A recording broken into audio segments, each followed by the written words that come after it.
The snow was falling hard when Elias returned to his mountain cabin. Wind howled between the tall pine trees and his boots sank deep with every step. He carried a heavy bag of supplies on his back, cans, firewood, and warm clothes. It had taken him 3 days to reach the nearest town and come back. He was tired. He just wanted to get inside, light the fire, and rest. But as he reached the door of his wooden cabin, he froze. The door was open. Just a little. He remembered clearly. He had locked it before leaving. Now, cold wind pushed it back and forth, making it creak. Elias stepped inside slowly. His breath turned white in the air. The fireplace was warm. There were ashes, fresh ones. Someone had used it. He dropped his bag by the door, alert. "Hello?" he called out. No answer. He scanned the small living room. Nothing looked broken, nothing stolen. But on the table was a half-eaten piece of bread. It wasn't his. Then he saw them footprints, small, bare. They led from the fireplace, across the room, and vanished near the hallway. Elias crouched. The prints were strange. The toes were too long. The shape was too thin. These weren't human feet. His heart beat faster. Someone, or something, was in his cabin. He moved slowly, carefully toward the hallway. He opened the bathroom. Empty. The closet. Empty. Only one room left, his bedroom. He stepped in. The window was shut. The bed was untouched. Still. Something felt wrong. He stood still and listened. Then he heard it. A breath. Quick. Quiet. Scared. Coming. From under the bed, Elias knelt down and looked. At first he saw only darkness, then eyes, glowing pale blue, wide with fear. A shape curled up tightly beneath the bed. Small, thin, female, alien. She looked no older than 20, her skin pale with soft, scale-like patterns.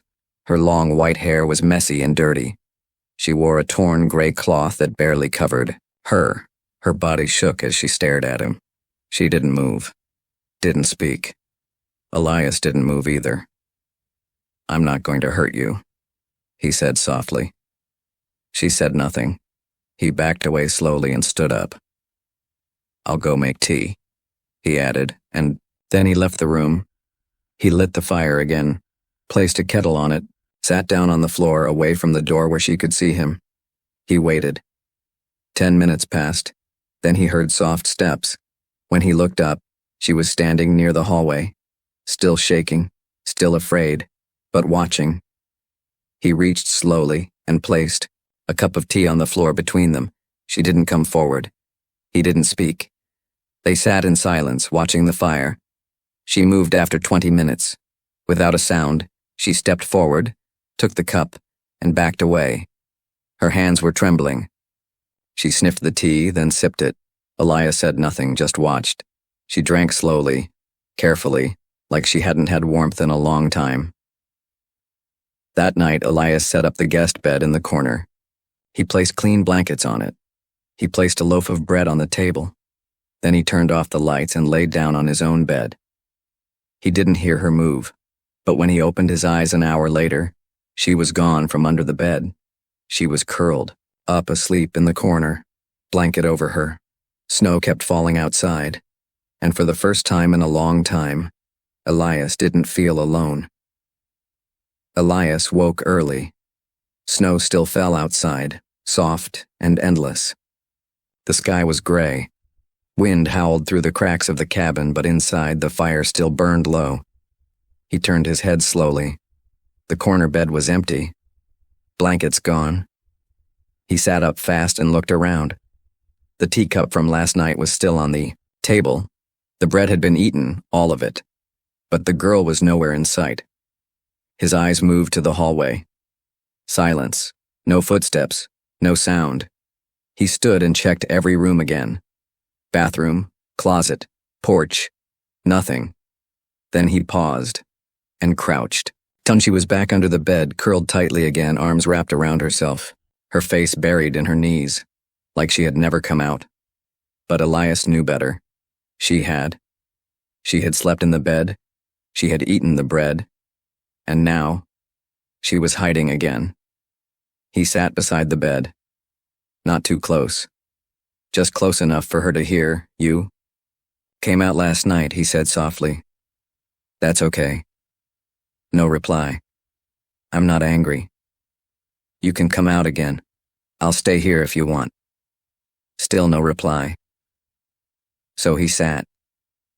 Minutes passed, he heard her breathing, nervous, shaky. I'm Elias, he said. I live here, I built this cabin. More silence.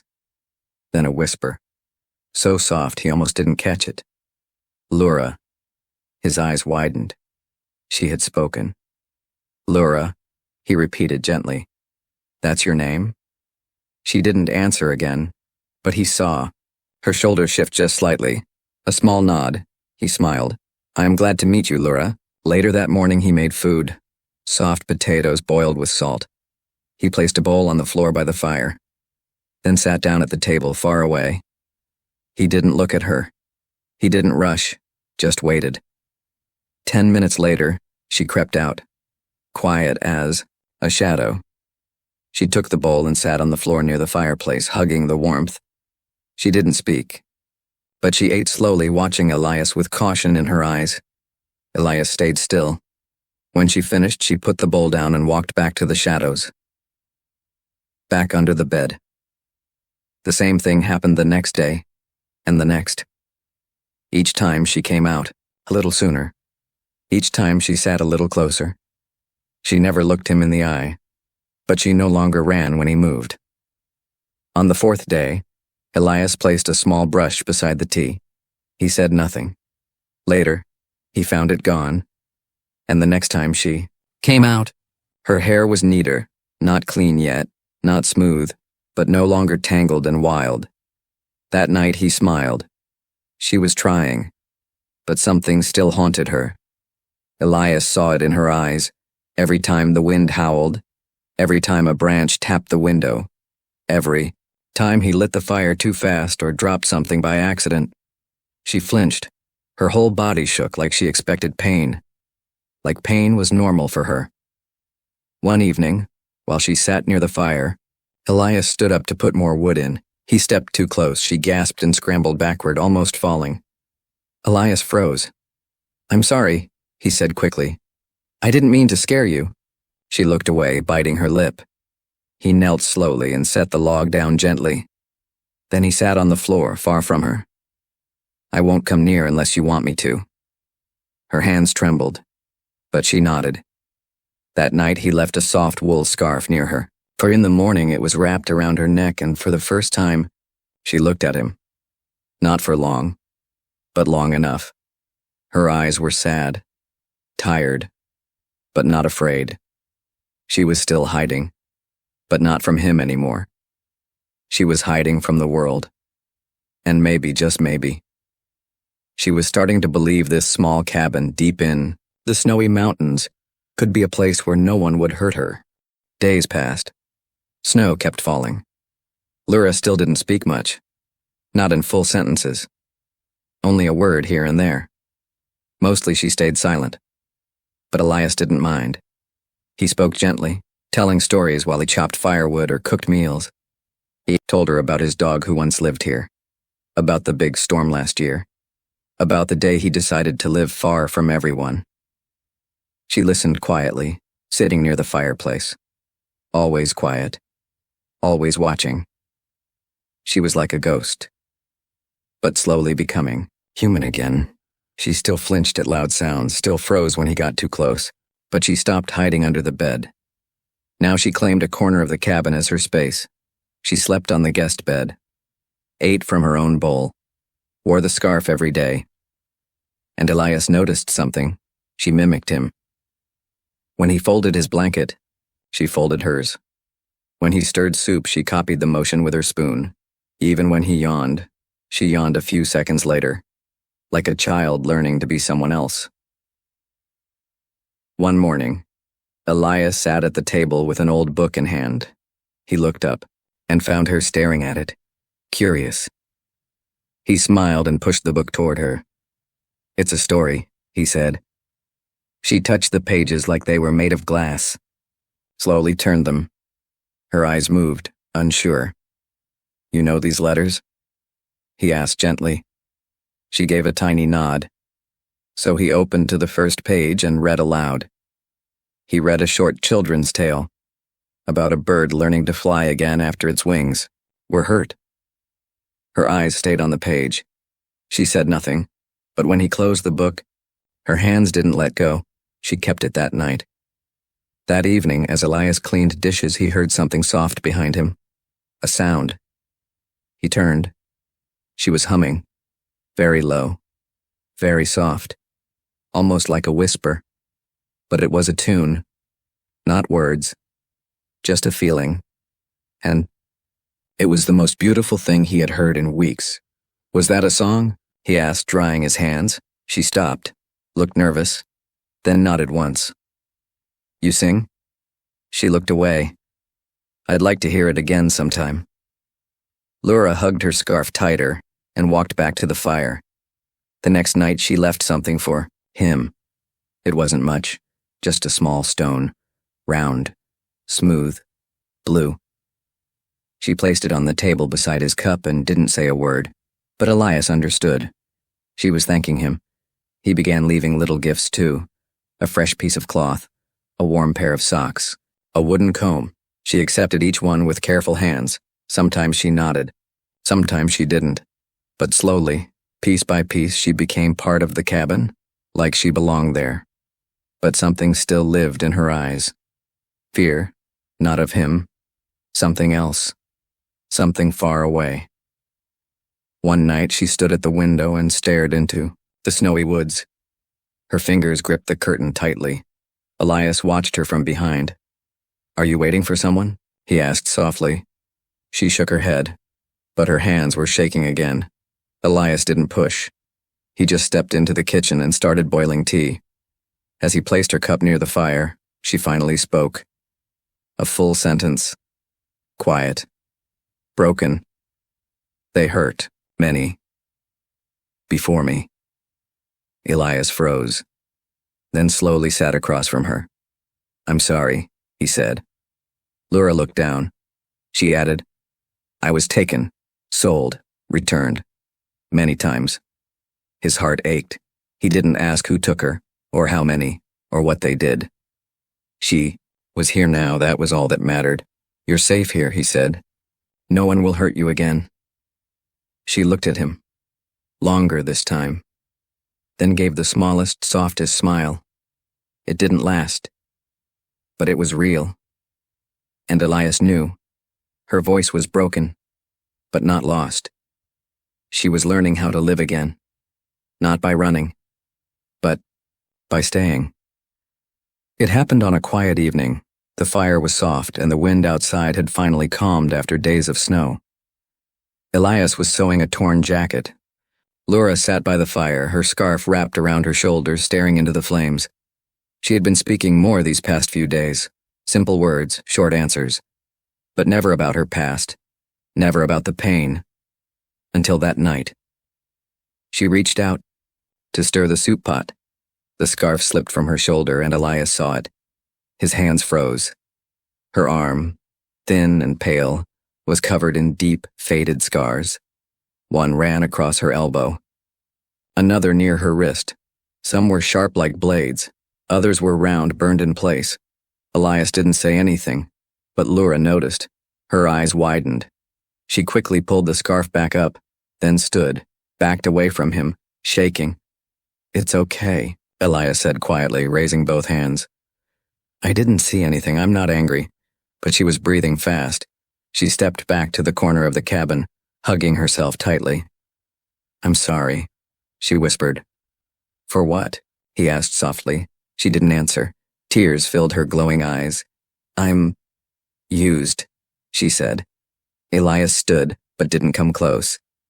"I don't care where you've been," he said. "I care that you're here, safe." She looked down. "I was returned," she whispered. "Many times I couldn't cook, couldn't clean right, I cried too much, they called me broken." Her voice cracked. Elias's heart broke a little with every word. He slowly walked to the table. picked up a cup, poured tea, placed it near her side of the fire, then stepped back. "I made extra," he said gently. "If you want." She didn't move right away, but after a long minute, she walked over, sat down, and took the cup. The room was quiet again. The only sound was the soft crackle of fire. She took a slow sip. "I thought you'd yell," she said. "I don't yell," he replied. "They always did. When I was too slow or too quiet." "You're not in that place anymore," she looked up. "Where am I?" "In my home," Elias said. "And it's your home too if you want it." She stared at him for a long time. Then, very slowly, she pulled her sleeve back down, not to hide the scars but to show them. All of them, her arms, her back, her side. Each line was a story, a memory, a wound that had never healed. Elias looked, but not with fear, not with judgment, only pain in his eyes, and "Respect, you survived all this," he said. She nodded. "I didn't want to," she whispered. "But you did." She nodded again. And then she started to cry. Real tears. Not silent. Not hidden. Loud, broken sobs that shook her whole body.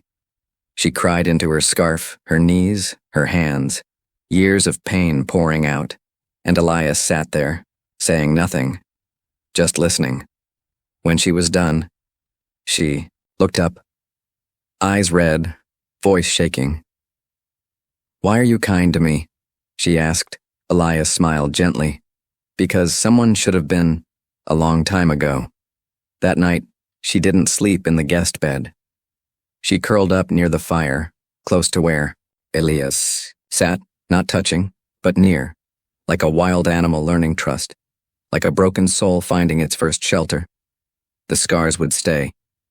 But now, they didn't define her, because now she was Lura, the survivor, not the slave. A quiet night fell over the mountain. Elias sat near the fire, writing something in his old leather notebook. Lura lay curled on the rug, her head resting on a pillow. She looked peaceful now, more than he'd ever seen her. For once, there were no flinches. No gasps, just the slow rise and fall of her breathing. Elias smiled, but then, the cabin light flickered, just once. Then again. He looked up. The fire still burned. The wind had stopped. But the flickering wasn't from inside.